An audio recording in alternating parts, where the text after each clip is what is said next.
All right, welcome back to the 2020 Wolfpack Warrior Workshop. My name is Mike MONETTA. I'm the National Director, and I'm going to be walking you through this next panel. And it's a really important one. One of our core values here at Wolfpack is bipartisanship. And it's a tough one for a lot of people, especially I think in this country right now.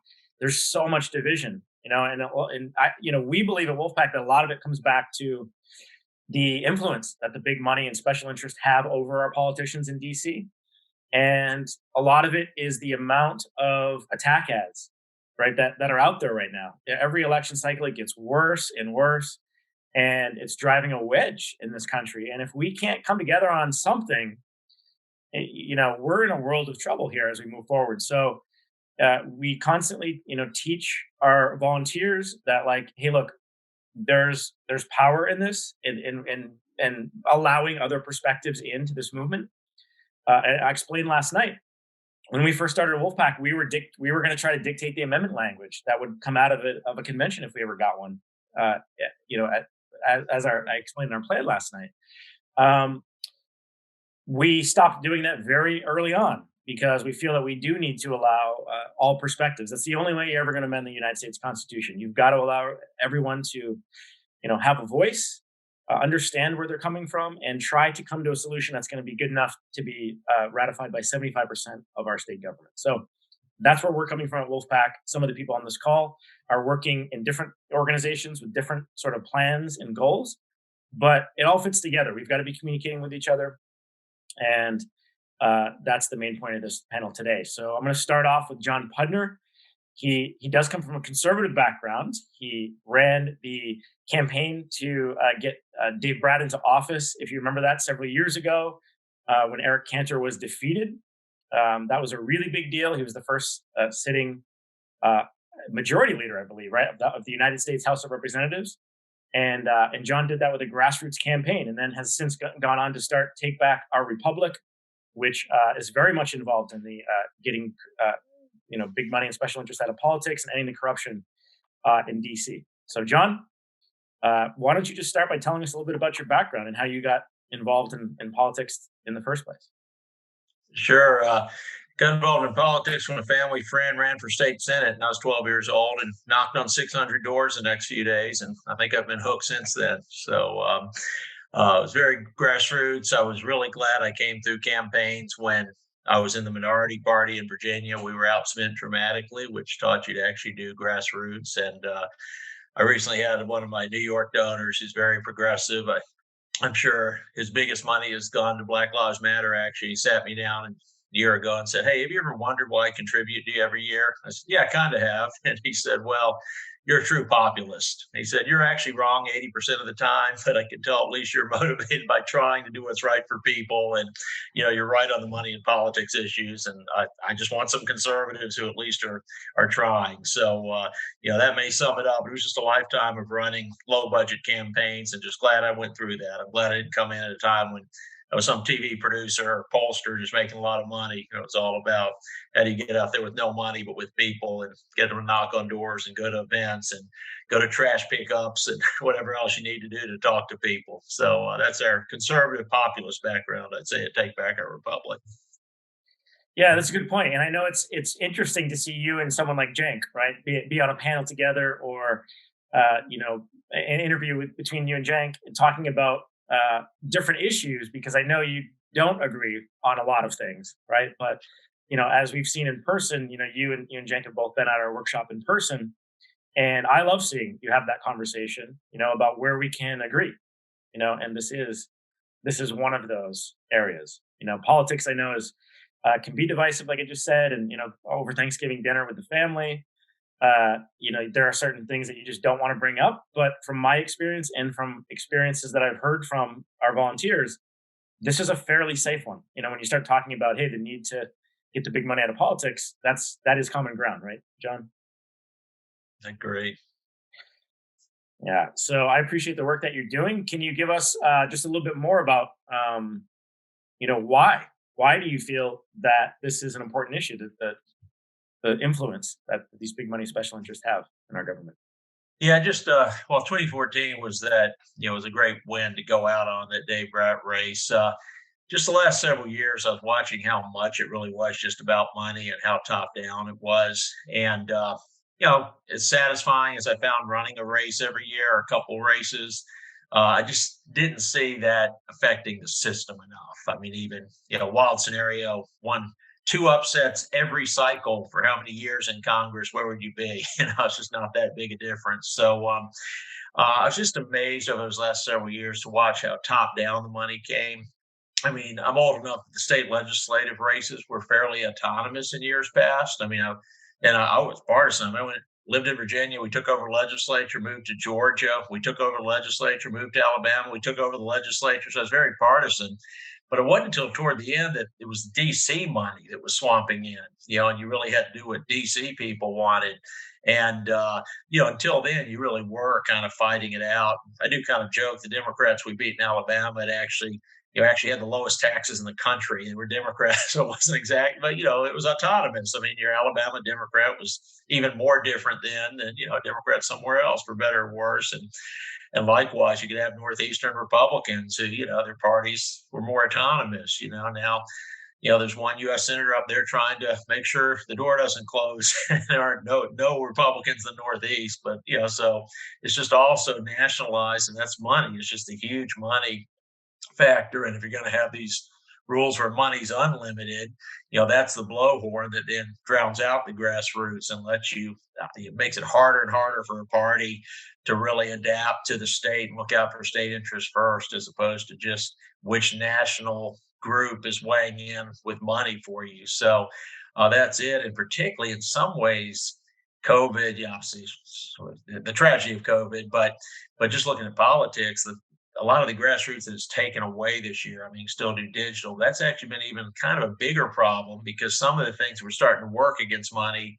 Well, if you're not door to dooring and you can't do events, and you can still do digital communication, and there's a grassroots to that, but it almost put the money back on top this year when I think it was losing some influence. So that's a real issue. We just have to change the system. We can't win an election at a time, as much as I like trying to do that for a couple of decades. We're in a new era now, I'm afraid.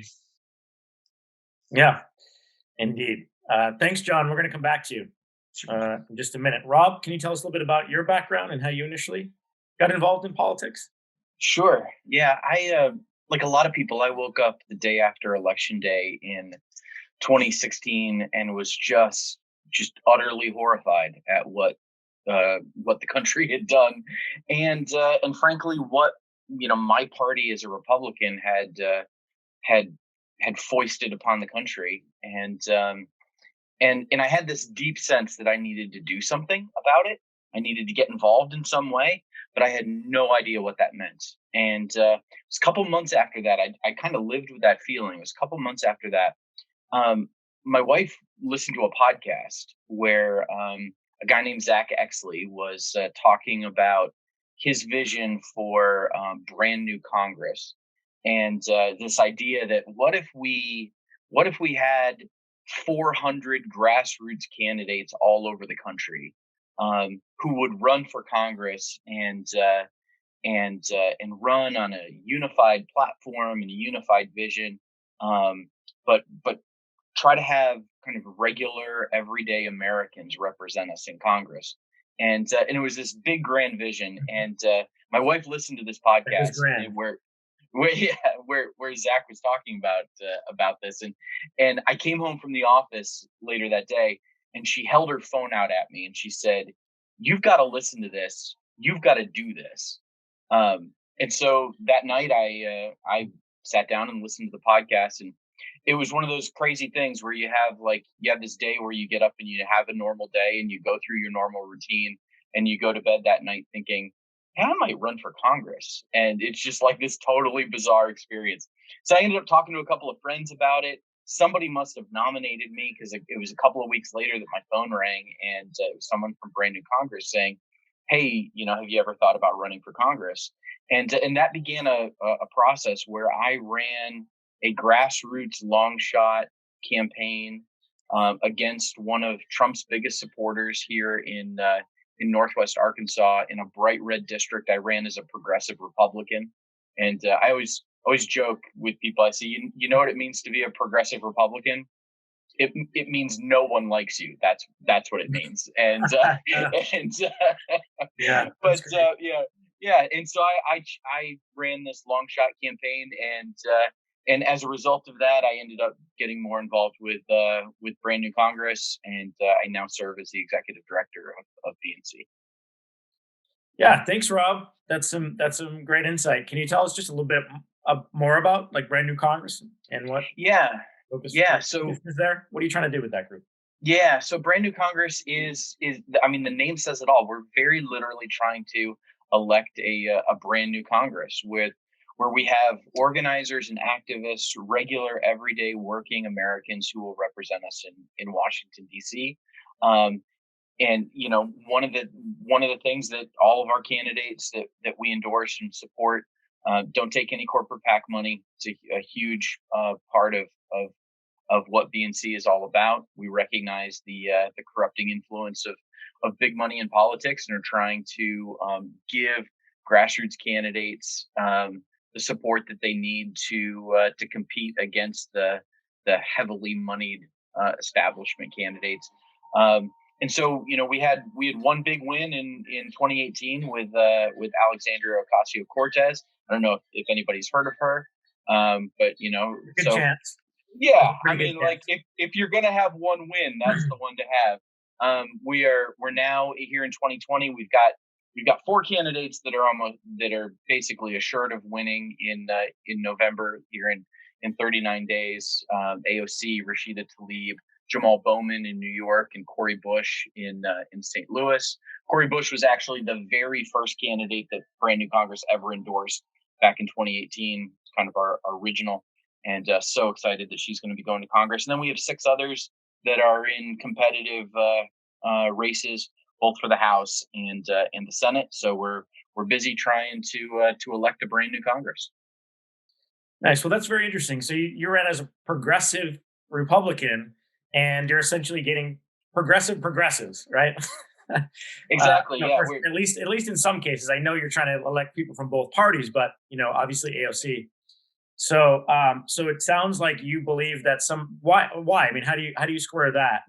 Do you think it's the it sounds like it's more important to have people that represent the populace, like John said, be a populist than it is to actually represent all of your values. Why? How do you square that?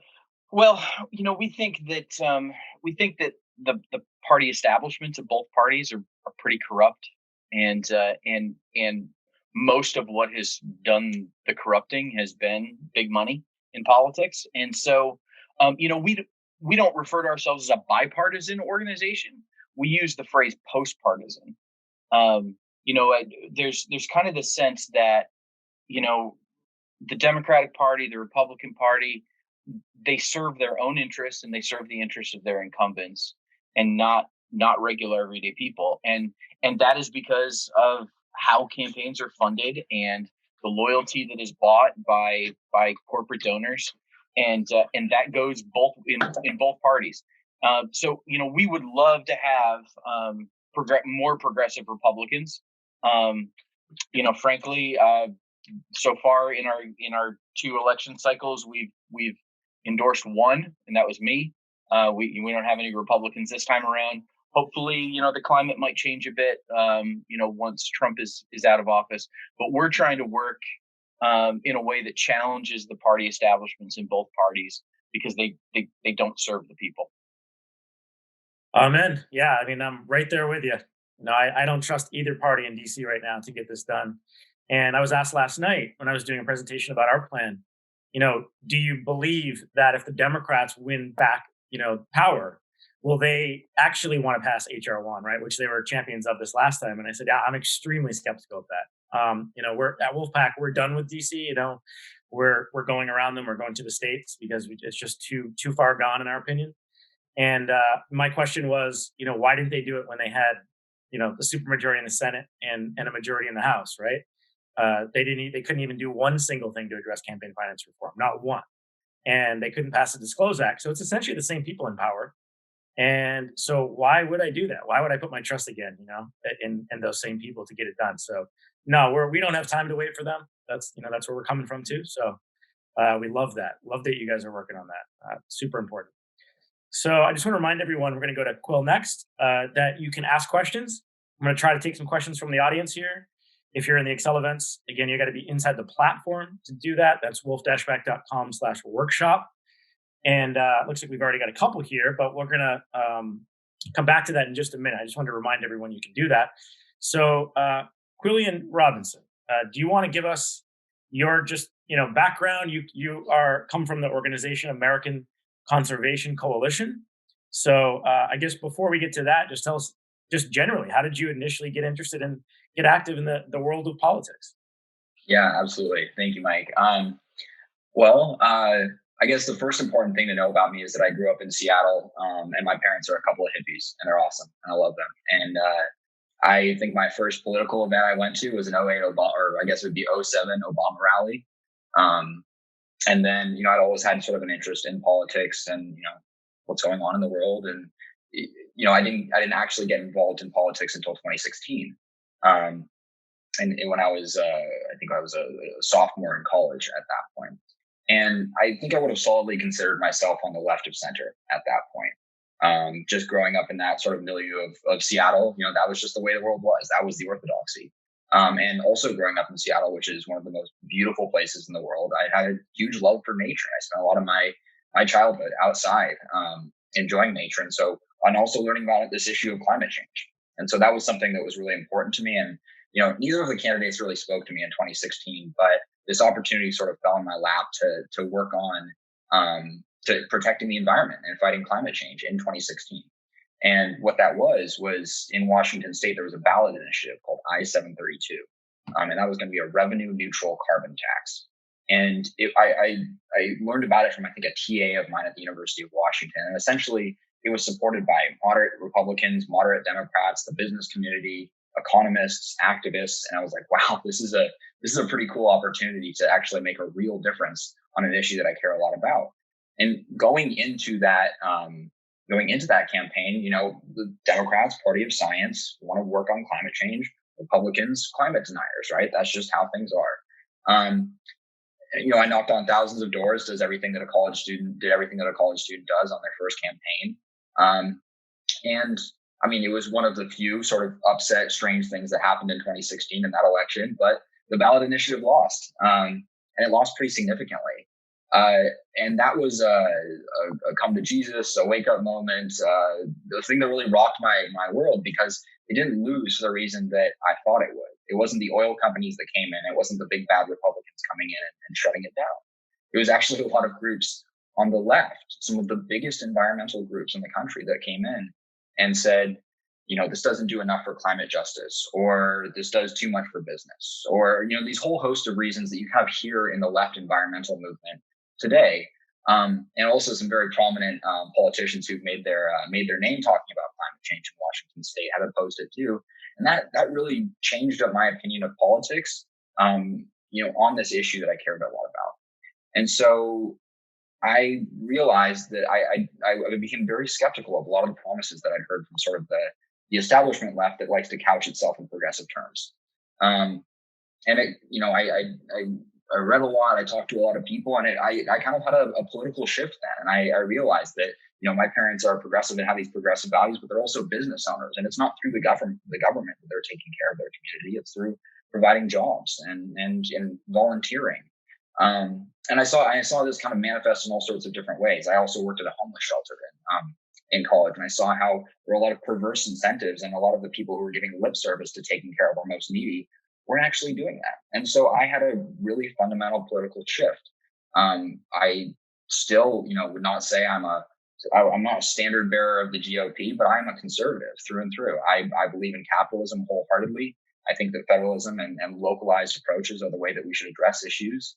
And I think that America is this exceptional country, and that we need to continue working towards this promise. And so I had this political transformation happen in 2016. But I continue to care about this issue of climate change and the environment generally. And I was lucky enough to meet someone who's now one of my best friends in the world. His name's Benji Backer, and he just started this organization called the American Conservation Coalition. He was also pretty frustrated with what happened in 2016 because, the Republican Party, his party, had kind of abandoned environmental issues.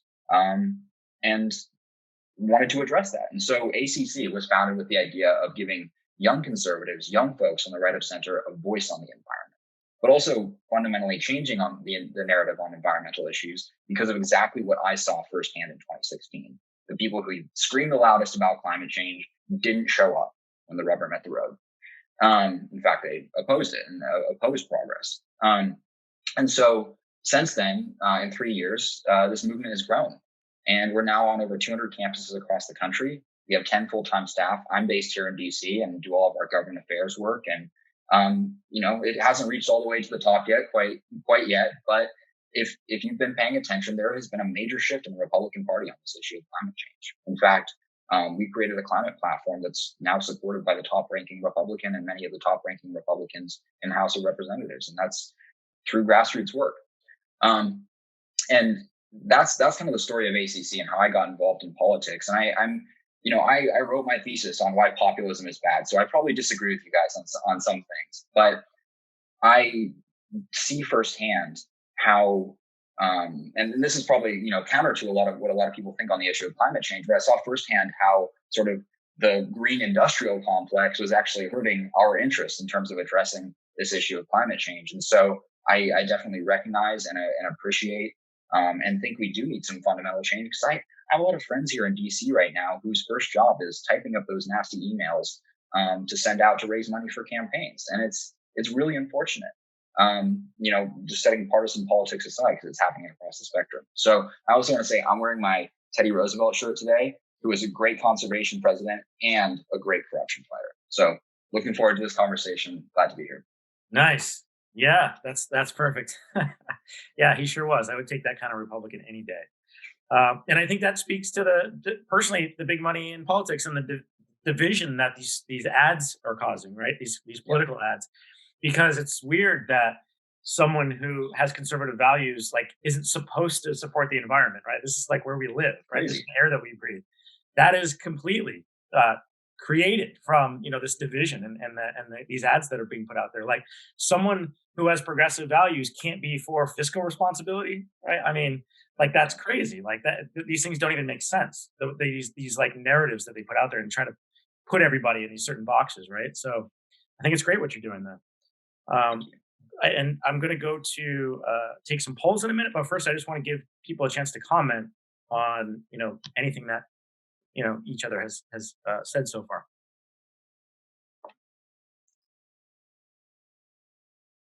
John, did you have anything that you wanted to add or ask about what you've heard so far? Oh, no, those were both great. And Quill, I don't think I'm too far apart from you on populism. I mean, we chose Take Back Our Republic to stress the whole Republic versus Democrat debate. So we do want restraints on populism. We just don't want it to be big money restraints. So I think I'd probably enjoy your thesis and probably actually share a lot more than you think. And on this common ground, I don't want to get off into conservation environment. It's just an application of the money. But Lindsey Graham, at an event I was at recently, he uses this line in Republican gatherings: "Hey, you can find the reasonable people if we just stand up and say," and this is no offense, Rob, to one of your friends there, but say climate change is real and AOC's Green New Deal is crazy. He said, if we start with that and see who doesn't believe on both sides, then we've got a group to talk to, which I thought was a clever way to put it. I mean, he's in the middle of a primary. Who knows if he wins or a general, but yeah, just to find some common ground. But again, just to get to that discussion where it's just not the too big money. And to your point on who beat the initiative out your way, I think that was one of the great grassroots training a lot of us conservatives went through years ago at the Leadership Institute. One of the first things we were taught is don't make the perfect the enemy of the good. And that's what seems so lost. It's not even, are you a conservative or moderate Republican? It's like, are you angry enough? Why aren't you angry? I watched Liz Cheney getting attacked by Jim Jordan. I actually was lucky enough this past September 11th to be with Liz and Dick Cheney and, getting hit for, her being too moderate, kind of because she criticized Trump once. And, my reaction is, nothing says moderate Republican, rhino like the name Cheney. Are we really, going after Liz Cheney for, for criticizing the president once? But it's just, again, as he said, it's back to those fundraising letters and, the drive. And even before you get into bots and everything else, even just the stuff that's really been done by people just making money and how that tears you apart on every issue. So, no, I appreciate all the common ground for both of your comments. Okay. Yeah. Thanks, John. And I also just wanted to mention, we were supposed to have one more person on this panel today. Henriksen. He's the host of Fortress on a Hill podcast. And it's a veterans podcast. So he would have added a really good perspective that I really wanted to hear this morning. So it's really unfortunate, but definitely check that podcast out. He had a migraine, so he just couldn't make it. So he really wanted to. It's unfortunate, but next time, next time around, we'll hear his perspective. But definitely encourage you to check out his podcast. And he has a lot of conservatives that watch his podcast, from what he told me, because he's a veteran and they have a lot of veterans that watch it. But he comes from a progressive background, if I'm remembering properly. So I just wanted to throw out there, I did want to add that perspective in here too. But it didn't happen the way that I had planned it exactly. So I just wanted to make sure I mentioned that. So anyway, let's go to just take a couple of questions here that have been asked from some of our audience members. So first one is from Josh Hall. It is, and anyone can take this. If you've got an answer, just speak up. Do you have any advice, talking points, or tips that can work when talking to conservatives about money and politics? And this is for everyone. So whoever has an answer for that, go for it. Well, I think, a couple of things in terms of kind of messaging. Why did the drain the swamp terminology, why did that narrative resonate so much with people? It's because they recognize that something is wrong in Washington, D.C., that there is a corruption that exists. And it's not some like deep state conspiracy kind of thing, like it's been tagged. The swamp is the money in politics. It is the lobbyists and the corporate PACs and the special interest money that buys and pays for our elected leaders. So I think there's a lot of conservatives that, like, if the correct monster in the swamp could be named, that this message would really resonate with them. I think another, and I say this as a former conservative, not conservative anymore. I think the other message that could really resonate with conservatives is this idea of, listen, money in politics is a problem, and I think we need laws changed. I think we need this addressed, constitutionally to fix. But it doesn't require a government solution. It really, this is not a problem that requires a government solution.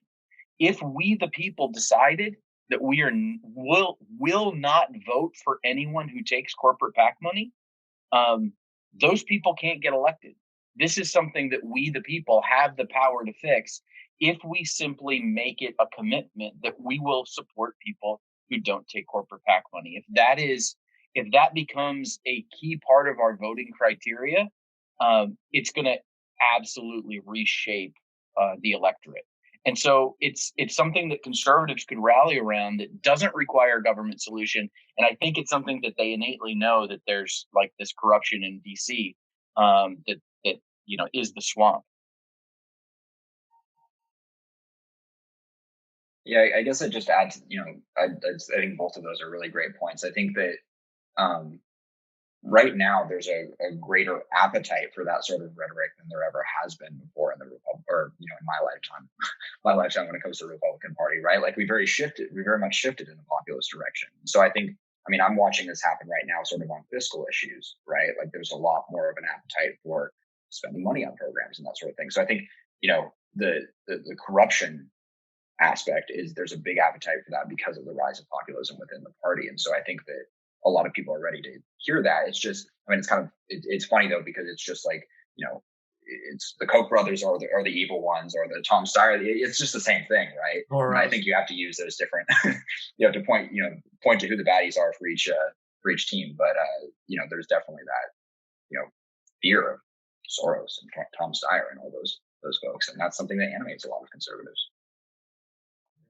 And I would say, the magic words, in addition to drain the swamp, if you can always work in corrupt pay-for-play politics, I think that's one term, and then special interest.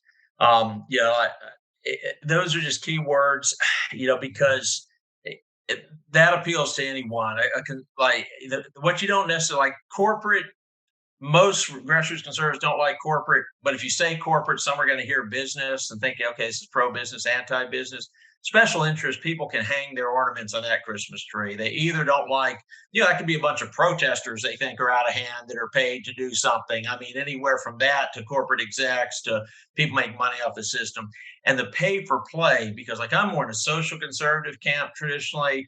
The libertarians who think they don't want any laws or any rules, unless you change into, wait, it's pay for play. This isn't capitalism working. It's people gaming the government system. So I just always try to get pay for play and special interest into every conversation. As Rob said, certainly drain the swamp too, but you can hang a lot on those. And it's so important in your first couple sentences, because many conversations are lost in the first two sentences. I've had people I was pitching who knew us conservatives said, boy, when you said campaign finance reform, right when we said hello, I almost just told you to leave, and then they end up agreeing with everything. So just watch those terms and stay with the safe ones to start.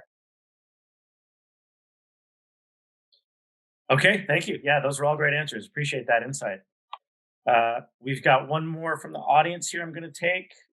It pretty similar. I mean, same sort of vein here. While both sides, and it doesn't say who asked this one, so I'm not sure. While both sides of the aisle agree on the issue, it seems like too often neither side considers it a priority to fix. Talking about just the corruption in DC. How would you appeal to those in your party to consider campaign finance reform the issue that we need to address? So that's kind of similar to what I was planning to ask you anyway, which is, how does it affect issues that you really care about? So, how would you address that? Yeah, that's a great point. I mean, when I ran for Congress, when I began my campaign in, the spring of 2017, if you had asked me where campaign finance reform ranked on my list of issues, I don't think it would have made the top 10. When my campaign was over, when I lost the primary, about a year later in May of 2018, if you had asked me where campaign finance reform ranked, I would have said it's the number one issue. What I learned throughout, as running for Congress, and the more I learned, what I realized is that every single issue I care about is a symptom of how our campaigns are financed. That's the disease. So I just go down through the list of the things the issues that I care about. Universal health care. We're not going to get there because of the influence and money that is wielded by insurance companies and pharmaceutical companies on both sides of the aisle. Immigration reform. We're not going to get there because for-profit prison companies buy and pay for elected officials, congresspeople on both sides of the aisle. Climate change. I mean, you just go down every single issue that you care about. When you go down through the list, it all goes back to the loyalty of our elected leaders is with the people who fund their campaigns, not with voters. And so, how does it affect issues? It is the driving force behind every issue. And I think that until we get the big reforms that I think we need, I don't think we're going to get them until we change the way we fund our campaigns. It's the disease, and everything else is a symptom. Yeah, well said, Rob. Anyone else want to chime in on that one? I mean, I can just provide an example sort of in my context, because again, this is something that frankly, it's not my number one issue, but something that really has brought this into focus recently for me is that left of center environmental groups are spending millions and millions of dollars unseating some of the Republicans who have done the most work on environmental issues. We passed this big bill called the Great American Outdoors Act this summer, championed by Cory Gardner in Colorado. And now environmental groups are spending hundreds of thousands and millions of dollars, like so much money to unseat because it's just they're functioning as Democratic super PACs, not as actual environmental organizations. And so, that's, for me personally, that gets me pretty worked up. And so I think, tying it into, and it goes both ways on all these different issues. And so it's about the issue that matters to that person and figuring out how it appeals to, what they're, the things that matter to them in this context. Yeah, well said. And Quill, you were telling me the other day when we spoke too. I wonder if you can talk about that just briefly. It's one issue. I mean, there are a lot of issues going on when we're talking about corruption, right? But it's one thing to say, okay, they're influenced by these special interests, right? And that they may vote a certain way because they need those donations to survive as a politician, right? Stay in office. And that obviously is that influence absolutely, does affect the outcome. But there's another side of it too, right? Which is just simply that when we elect people to go to DC, they don't have time to actually talk to the people in their district and find out what they want or what they care about because they're spending so much time raising money, right? So and I know that you have firsthand experience with that. Actually, I think all three of you do, but can you talk a little bit about that? Yeah, I mean, generally when it comes to DC, I kind of follow the rule of like, don't chalk up to incompetence or chalk up to malice what you can blame on incompetence. But when it comes to the timing thing, this is a real one because the requirements for members of Congress to do fundraising for the RNC or DNC is absolutely outrageous. And this directly takes away from time that they could be doing committee work. And this also, this is kind of a tangential issue, but like a lot of members of Congress are, the time that they're spending on the floor is to get the clip. It's not to do the work or do the committee work. And this is directly related to the reason that the American people are stuck with climate denial or the Green New Deal. Neither of those things are very popular right now, and neither of them are going to fix climate change. If we could spend more time, if our members of Congress had more time to be working on how to implement carbon capture, how to expand natural carbon sequestration, advance nuclear, if they could be working in committees, bringing experts there, hashing out bipartisan deals on these sorts of things, that would better serve the American people and actually address this issue of climate change. And so, yeah, the time, just the pure time requirements for them to raise all that money is taking away from them working on the issues that actually serve the American people. Yeah, really well said. That is, it's a disaster the way it works right now. I mean, they have to go across the street, right, to actually go into call centers and go through, a list of people who are likely to contribute to their campaign, and that's who they spend their time talking to. I've never gotten one of those calls. I don't know, John. I don't know if you have, but you've been in those rooms too, though, right? I mean, I know you can get firsthand experience of that, right? Yeah, well, and the level you have to hit, I mean, there are very specific dollar amount scores for committee chair, committee, everything else. So it's all driven by who the best telemarketer is. And the members don't like that. I mean, one of the first times I really got a real positive response from a lot of Republicans and NRCC types was this idea that, oh, wow, if we could get in a system where I didn't have to make all these calls, I actually really would like that. Now, they're scared to say that to leadership, but, I'm sure both sides feel the same. And I hate to repeat something I said at a past Wolfpack gathering, but, it was a story that broke several years ago. Everyone was outraged at a campaign school. This one happened to be Democrat, but it could have been Republican. The manual said spend 50% of your time raising money. And then the backstory from one of the congressional members I know is a Democrat was that they found out the media was getting in, and the page had actually said 85% of your time, and they ran around before the meeting and pulled out that page and replaced it with 50%. Everyone was still outraged, but the real number was 85% for new candidates. That's what North Carolina, not to get particular races, but North Carolina is a great Democratic candidate. I mean, great as far as being elected. Don't put me in record great. I mean, I'm rooting for all the Republicans, but he's a real strong one. But I was with someone who said when he was talking to Schumer first, he was a veteran. He went through all his plans, all the places he was going, the VFW halls, everything else. And Schumer let him talk for 10 minutes. And when he's done, said, you can go ahead and throw away everything you wrote. We're finding you a basement. And you're going to call everyone you know and ask them for money for the next 6 months. That's your campaign. So anyway, I'm not picking on a Democrat. I mean, I'm sure there's an equal story with McConnell, or plenty of equal stories, but that's it. It's just even someone with a great background agenda and clearly who's not running because they like to raise money. That's the game right now. And the only flip thing I'll say is please don't hold your candidates to too high a standard if they don't take a pledge. I mean, it's great if someone like ROBB does, but we had a Florida member of Congress who was a real champion, but then he unilaterally said, I'm not going to call anyone and ask him for money. That was great until he lost a few months later. It became Exhibit A for here's what happens if you don't raise money. So I just say that, say if someone's on your side trying to change the law, please don't beat them up too much on like you have to unilaterally just do this and not accept any. I mean, leave them that leeway. I mean, candidate, leave them a little leeway if they're with you philosophically. Treat someone who's trying to change the rules, even if they aren't quite playing by, not talking unethical, but if you feel like you have to do certain things to have a chance to win, try to give your candidates a little leeway if they're really with you. Don't make the perfect the enemy of the good. Yeah, I mean, at this point, any improvement, right? At least that's the way I feel. When you're talking about our government on the federal level, I feel like any steps we can take to move forward, we've got to make sure we take them, right?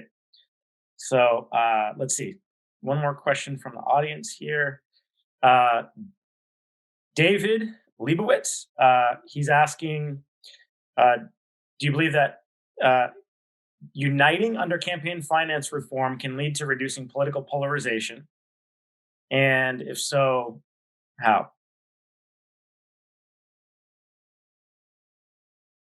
Who wants to take that one? Anyone have any thoughts? The term's a little tricky, just to get everything. So, I think we probably have to make the banner a little bit different on money in politics or something. I mean, obviously, if you said, it would almost be like if you're on the left and said, hey, you've got to get on a drain the swamp campaign. There'd be that initial, ooh, wait a second. I remember who I see say that a lot. So yeah, you might have to term it a little different to make it united, but I think there is great unity on money in politics being an issue, and the more you can term it, hey, the reason these nasty third-party ads come out is because of the way the system's set up, and so yes, I think it's a great banner to unify under. It's really just a matter of maybe a little bit of wordsmithing to figure out exactly how to go it, but it does unite most of us. Yeah, and I agree with John and on that. And I think the other thing is to remember that at least from my perspective, this is less a Republican versus Democrat kind of issue, and it's more of a people versus the establishment issue. The challenge here is on this particular issue, I don't think is a right versus left kind of thing, or a Republican versus Democrat, or red versus blue kind of thing. I think what we have is we've got people in power on both sides in both parties that are doing everything they can to stay in power, and they will rig the system to advantage themselves. And we see that both federally. I mean, I live here in Arkansas, and I want to just tell you about how it works here in Arkansas, because it's one of those states that it's a little bit different than everywhere else. So there's 3 states in the country where to run for office, you have to pay a filing fee, a ballot access fee to have your name on the ballot. In 3 states in the country, that ballot access fee, that filing fee, is set not by the Secretary of State, and it's not paid to the state. It's set by the political parties themselves, and it's paid to the political parties. And so essentially, running for office, having candidates on the ticket, is a revenue stream for the parties. And the higher the fees get set, regular people get priced out of the game. So if you're just a regular person who wants to run for office because you believe in some things, and maybe one of those things is that you're not going to take corporate PAC money, so you're running a grassroots campaign where you're trying to raise as much money as you can from friends and relatives and kind of go in that route, it becomes really, really difficult when So, for instance, when I ran for Congress in 2018 as a Republican, I paid more money than any other person who ran for Congress in 2018 in the country. The filing fee in Arkansas to run as a Republican for Congress is $15,000. Wow. The next highest is Florida, which is a little over 10,000, but you can gather signatures instead in Florida, and then Georgia, which is 5,000. Most states, it is 1% of the salary that you're going for, and in most states, that money gets paid to the Secretary of State's office, and it's not a revenue stream for the parties. So, I say all this to say, like, the party infrastructure is there to serve the establishment, not the people. And this is an us versus them kind of thing. And us is we the people, and them is the establishments of both parties. Yeah, I completely agree with that. One thing I've been saying lately is, I've seen people pushing for a third party, right? I mean, that's been my whole life. I've seen people pushing for that, and I agree with that concept. I think it would be great if we had a party that was outside of these two parties. But again, for me, that's why I go back to this plan with an amendment, because I think you do need to change structurally, how we elect people into office. And I just think that the two parties have just become too powerful. I mean, at this point, do it. I mean, try to do it. Create a third party, but that's a major uphill battle right there. Those two parties are really powerful and not looking out for the best interests of the people, either one of them right now. So, yeah, I'm definitely with you there. So we have just under 10 minutes. So I think I want to end with to ask you, if each one of you, and give you about 3 minutes if you want it, to just talk about, like, do you actually feel hopeful that we can actually fix this and at the end of the day come out with a government that is responsive to our needs and that can actually address some of these huge issues that we care about? And if so, if you are, then why or why not? So whoever wants to go first, go for it.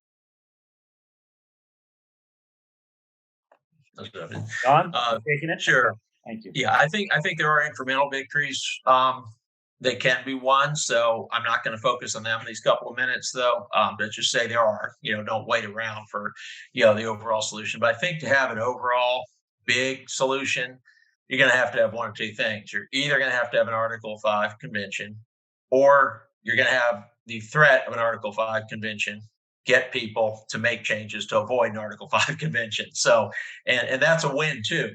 If someone's just romantically involved in the idea, I'd love to see all those people come together. Hey, if you already win it without having to do that, fine. And I'll use the analogy, we had a redistricting reform in Ohio a couple of years ago, had a ballot initiative.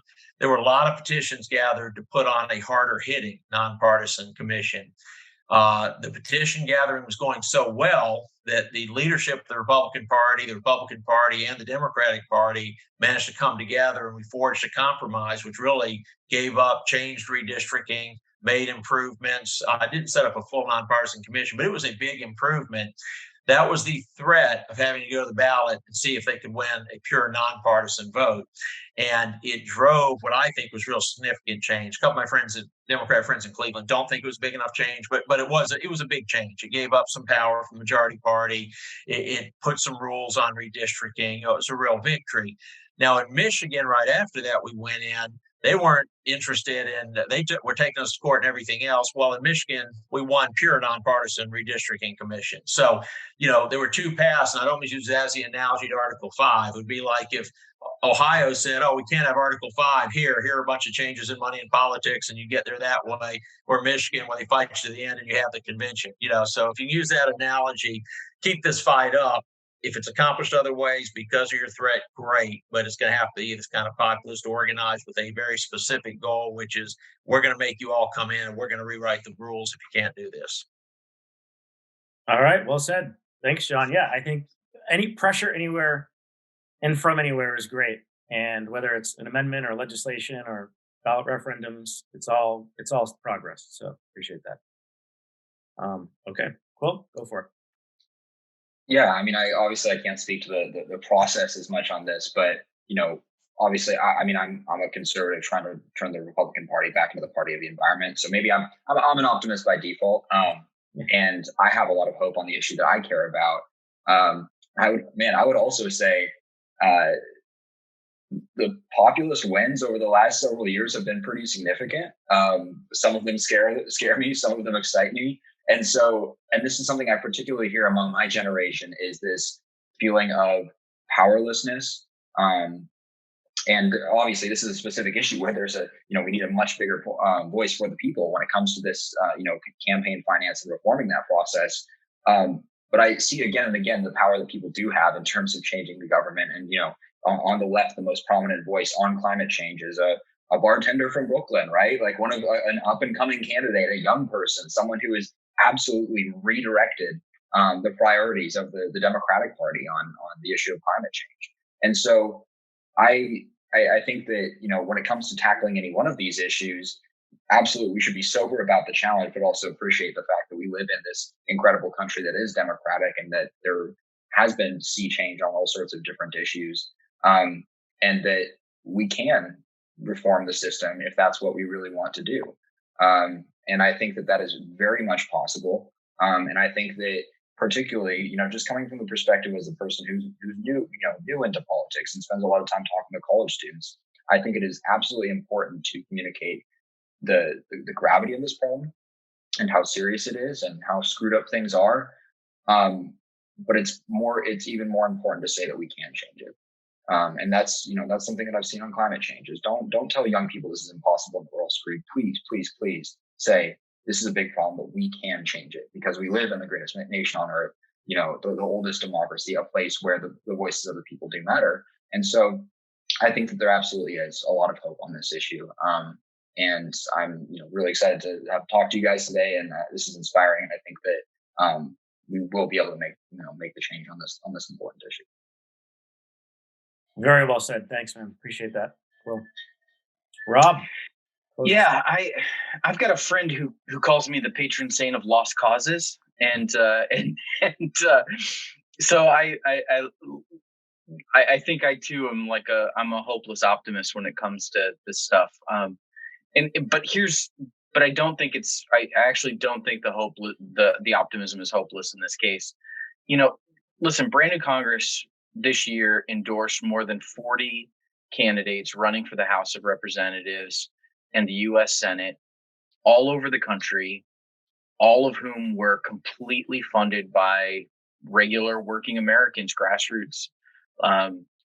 Very few of them, even, get anybody who maxed out in donations to them. Let alone corporate PAC money. There are, and several of them won their primaries. A quarter of them won their primaries and are headed to the general, and a good chunk of those are headed to Washington D.C. 2 years ago, 4 years ago, that kind of stuff was unheard of. And so it gives me hope that all over the country, people are hearing about this issue from candidates who care about it. And when they get to DC, it's going to be a key issue in their legislative agenda because they have lived the reality of being completely outspent, grossly outspent, and they still won. And ultimately, their loyalty is with the voters who send them to DC. And so that gives me a lot of hope. Great.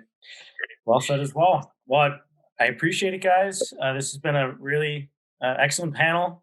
Love these perspectives, and I'm definitely hopeful. I've seen it at Wolfpack too many times now. When people get active, they get hooked because they realize, oh wow, maybe we actually can do something here. Maybe there is a path. Maybe we can make this change. Once you take that first step, I think, into the political realm, I think you do realize how much power we actually can have. And I think it's important to really keep in mind that we don't,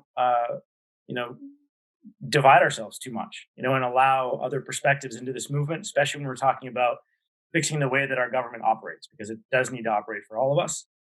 And, right now it's not, but yeah, we'll get there. There's just too many of us at the end of the day. over 300 million Americans out there. And if we, if we can just focus and make sure we fix this system and get a government that represents us, we're going to be fine. So thanks, guys, and really appreciate you being here.